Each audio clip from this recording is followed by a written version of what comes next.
गुरुवारी केस का धू नयेत. एक अक्कलकोट नावाचं गाव होतं. त्या गावात एक श्रद्धाळू बाई होती. ती रोज पूजा करत असे, पण गुरुवारी हमखास केस धुत असे. हळूहळू तिच्या घरात कारण नसताना खर्च वाढला. मन अस्वस्थ राहू लागलं. पूजा करूनही समाधान मिळेना. एक दिवस तिला स्वामी महाराजांनी विचारलं, गुरुवारी काय करतेस? ती म्हणाली, सगळं, अगदी केसही धुते.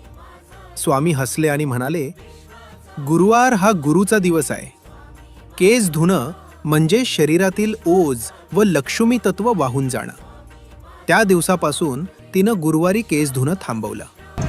मन शांत झालं, घरात स्थैर्य आलं आणि पूजेला खरी एकाग्रता मिळाली. स्वामी महाराज म्हणतात, श्रद्धा अंध नसते, ती अनुभवातून येते. अशा माहितीपूर्ण कथा ऐकण्यासाठी व्हिडिओला लाईक